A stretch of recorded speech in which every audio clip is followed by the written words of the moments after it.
জিলা আগ্ৰাসু পশ্চিমে কোচ ৰাজবংশী সংগঠনৰ সহযোগত আমি পানেৰীত ধৰ্ণা কাৰ্যসূচী ৰূপায়ণ কৰিছোঁ। অসম চৰকাৰৰ বিধানসভাৰ মজিয়াত কালি যি KSC বিধেয়ক গৃহীত হৈছে সেইটো আমি তীব্ৰ বিৰোধ কৰিছোঁ।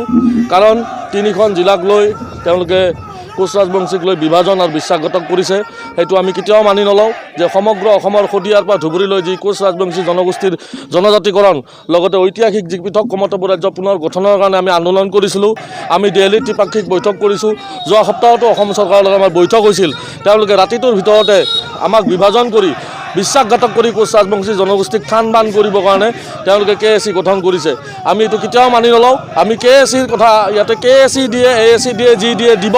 প্ৰথমতে আমাক ST লাগে, সমগ্ৰ অসমৰ কোচ ৰাজবংশী জনগোষ্ঠীক ST লাগে আৰু আমাৰ ঐতিহাসিক যি পৃথক কমতাপুৰ ৰাজ্য সেই লৈ আমাৰ আলোচনা হ'ব লাগিব। তাৰপিছত তেওঁলোকে কাউন্সিল দিয়ে, স্বায়ত্তশাসন দিয়ে, তেওঁলোকৰ কথা। আৰু তেওঁলোকে যি ৰাজনীতি কৰিব বিচাৰিছে এই ৰাজনীতি আমিও কৰিম। আগন্তুক যি BTC নিৰ্বাচন ওদালগুৰি জিলাত বিজেপিৰো কেণ্ডিডেট আছে, প্ৰাৰ্থী আছে আৰু আগন্তুক যি বিধানসভা নিৰ্বাচন তাতেও বিজেপিয়ে হয়তো নিশ্চয় প্ৰতিদ্বন্দ্বিতা কৰিব।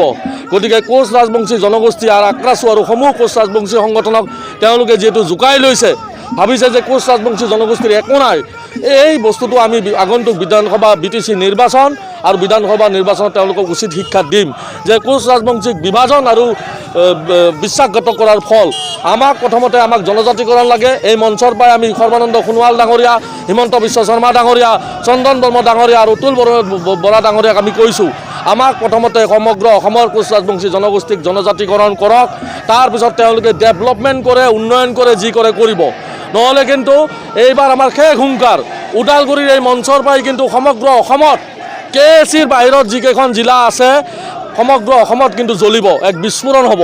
আৰু এই বিস্ফোৰণ বিজেপি চৰকাৰে কিমান তেওঁলোকে ৰক্ষা কৰিব পাৰে তেওঁলোকৰ সেইটো এটা পৰীক্ষা হ'ব। গতিকে আমি আপোনালোকৰ মঞ্চ দি আমি দাবী জনাইছোঁ অসম চৰকাৰক অতি শীঘ্ৰেই আমাক কোচ ৰাজবংশী জনগোষ্ঠীক সমগ্ৰ অসমৰ জনজাতিকৰণ কৰক।